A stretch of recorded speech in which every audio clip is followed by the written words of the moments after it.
Marcos, capítulo 7. Olá, bem-vindos ao canal Quem Escreveu Torto por Linhas Direitas. Os fariseus e alguns dos mestres da lei, vindos de Jerusalém, reuniram-se a Jesus e viram alguns dos seus discípulos comerem com as mãos impuras, isto é, por lavar. Ora, os fariseus e todos os judeus não comem sem lavar as mãos cerimonialmente, apegando-se assim à tradição dos líderes religiosos. Quando chegam da rua, não comem sem antes se lavarem, e observam muitas outras tradições, tais como lavar de copos, jarros e vasilhas de metal. Então os fariseus e os mestres da lei perguntaram a Jesus: por que os teus discípulos não vivem de acordo com a tradição dos líderes religiosos, em vez de comer o alimento com mãos impuras? Ele respondeu: bem profetizou Isaías acerca de vocês, hipócritas, como está escrito: este povo me honra com os lábios, mas o seu coração está longe de mim. Em vão me adoram, seus ensinamentos não passam de regras ensinadas por homens. Vocês negligenciam os mandamentos de Deus e se apegam às tradições dos homens. E disse-lhes: vocês estão sempre encontrando uma boa maneira para pôr de lado os mandamentos de Deus, a fim de obedecer às suas tradições. Pois Moisés disse: honra teu pai e tua mãe, e quem amaldiçoar seu pai ou sua mãe terá que ser executado. Mas vocês afirmam que se alguém disser a seu pai ou a sua mãe: qualquer ajuda que vocês poderiam receber de mim é corbã, isto é, uma oferta dedicada a Deus, vocês o desobrigam de qualquer dever para com seu pai ou sua mãe. Assim vocês anulam a palavra de Deus por meio da tradição que vocês mesmos transmitiram. E fazem muitas coisas como essa. Jesus chamou novamente a multidão para junto de si e disse: ouçam-me todos e entendam isto. Não há nada fora do homem que nele entrando possa torná-lo impuro. Pelo contrário, o que sai do homem é que o torna impuro. Se alguém tem ouvidos para ouvir, ouça. Depois de deixar a multidão e entrar em casa, os discípulos lhe pediram uma explicação da parábola. Será que vocês também não conseguem entender? Perguntou-lhe Jesus. Não percebem que nada que entre no homem pode torná-lo impuro? Porque não entra em seu coração, mas em seu estômago, sendo depois eliminado. Ao dizer isto, Jesus declarou puros todos os alimentos. E continuou: o que sai do homem é o que o torna impuro. Pois do interior do coração dos homens vêm os maus pensamentos, as imoralidades sexuais, os roubos, os homicídios, os adultérios, as cobiças, as maldades, o engano, a devassidão, a inveja, a calúnia, a arrogância e a insensatez. Todos estes males vêm de dentro e tornam o homem impuro.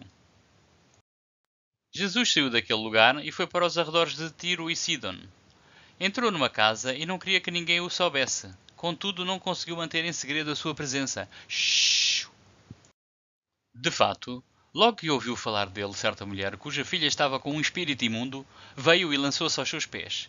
A mulher era grega, cirofenícia de origem, e rogava a Jesus que expulsasse de sua filha o demónio. Ele lhe disse: deixe que primeiro os filhos comam até se fartar, pois não é correto tirar o pão dos filhos e lançá-lo aos cachorrinhos. Ela respondeu: sim, senhor, mas até os cachorrinhos debaixo da mesa comem das migalhas das crianças. Então ele disse: por causa desta resposta você pode ir, o demónio já saiu da sua filha. Ela foi para casa e encontrou sua filha deitada na cama, e o demónio já a tinha deixado. Esta passagem é uma evidência de que o autor é de cultura romana. O narrador descreve uma mulher oriunda da Fenícia como Cirofenícia. Esta distinção seria importante para os romanos, pois estes estavam mais familiarizados com os fenícios de Cartago do que com os fenícios da Síria.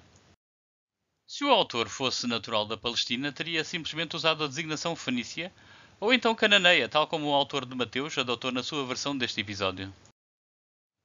Por outro lado, o autor não se conteve em transmitir a ideia de que Jesus não se preocupava com fenícios. Ora, os romanos tiveram mais de 100 anos em guerra contra os cartagineses, as chamadas Guerras Púnicas, e portanto também não gostavam muito de fenícios. Recapitulando, Jesus vai para a Fenícia e lá insulta uma mulher fenícia, insinuando que ela é de alguma forma inferior, apesar de ela estar na sua própria terra. No Evangelho de Lucas, esta passagem foi omitida, porque esta postura seria inaceitável para uma comunidade composta por não-judeus, especialmente se fossem gregos, sírios ou fenícios, pois nunca iriam aceitar um salvador que praticasse este tipo de discriminação.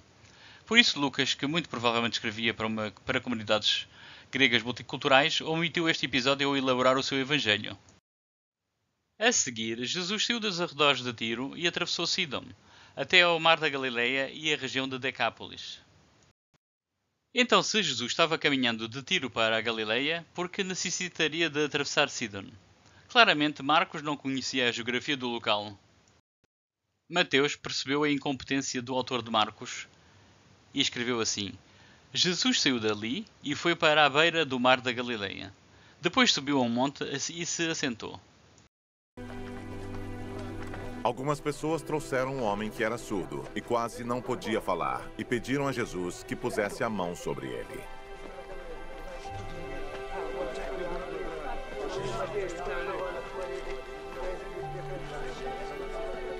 Jesus o tirou do meio da multidão e pôs os dedos nos ouvidos dele. Em seguida, cuspiu e colocou um pouco de saliva na língua do homem. Depois olhou para o céu, deu um suspiro profundo e disse ao homem: Efatá, isso quer dizer, abra-se. E naquele momento os ouvidos do homem se abriram. A sua língua se soltou e ele começou a falar sem dificuldade. Jesus ordenou a todos que não contassem para ninguém o que tinha acontecido. Porém, quanto mais ele ordenava, mais eles falavam do que havia acontecido. E todas as pessoas que o ouviam ficavam muito admiradas e diziam: tudo o que faz, ele faz bem. Ele até mesmo faz com que os surdos ouçam e os mudos falem.